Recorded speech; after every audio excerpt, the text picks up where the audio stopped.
Greetings people, my name is Weike. Just in case if you're not familiar with who I am, I'm the founder of Africa X5.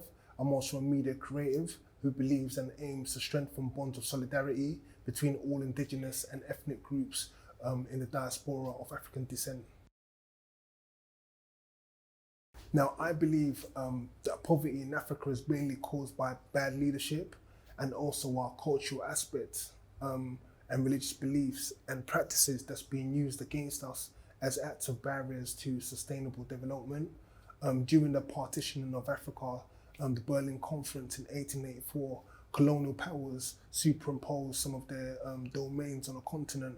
Millions of resistant forces were killed, lands were divided into colonial groups, and from then until this day, our natural resources still continue to be used to build and sustain empires that's in the West. And that is why that I say that black people, no matter where on the planet that you are, you'll never be free until Africa's resources are set free, until Africa is able to reinvest her resources into herself and her people, we will never be free as a people.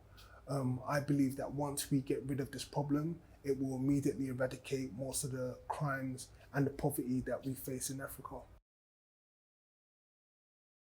So social media has been a beacon of hope to Africa.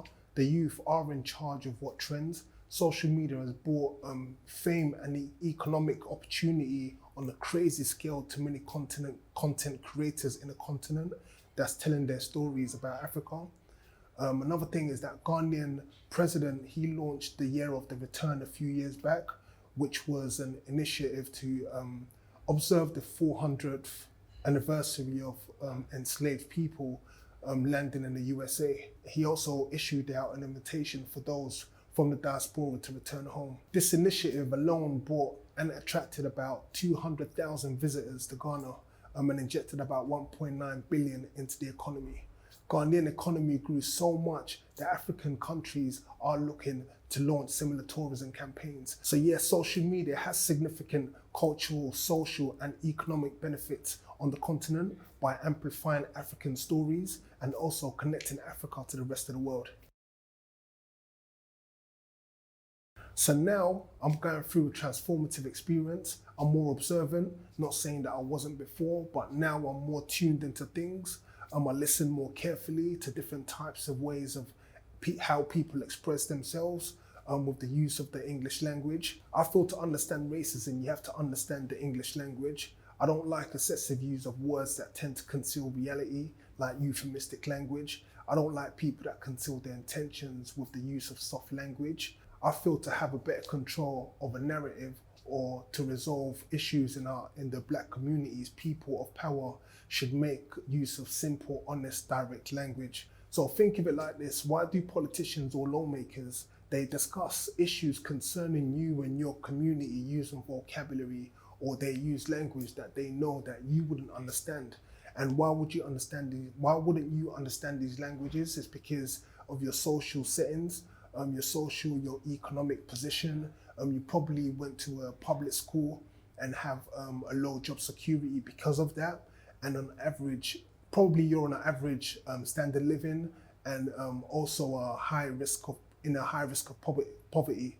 Unless you follow and study politics, you wouldn't know what they're talking about and the terms that they're using to again address you, to dress you up. So vocabulary, you wouldn't understand a lot of the things that they're saying. So what I'm trying to say is just like understanding the dominant language wherever you are. I feel that's imperative because people will attempt to use the language to keep you down and out.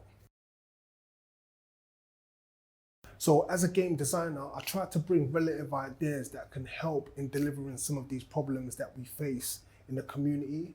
And I do this through interactive narration and culture-driven game mechanics. With these games, I look at creating systems that are interactive, have plenty of information whilst injecting at the same time fun to create a better user experience. These games are available across a variety of formats, platforms, including mobile. As a game creator, I'm normally supposed to work as a multidisciplinary team that includes game developers, content designers, artists, etc. But to be honest, I'm all of that. I'm the multidisciplinary team. all of the above is myself. And that's why I'm hard to get hold of most of the time. I have a framework of disciplines in place in order to reach my set goals. And I think through play, we can actually reverse some of the negative behaviors that's learned in our communities. Some people create games for the sake of creating games to make money. I'm creating games that will have a somewhat of a social impact. So we are still a small company. Our games are in 4 stores in the UK, and it's in Westfield at the Black Pound store. We've been approached by various media houses expressing interest. At this particular moment, we are looking at working with the right distribution channels. So my name is Weike. I hope you've enjoyed this video. If you want to find out more about the board game, the United States of Africa, you can visit africax5.tv. Thank you very much.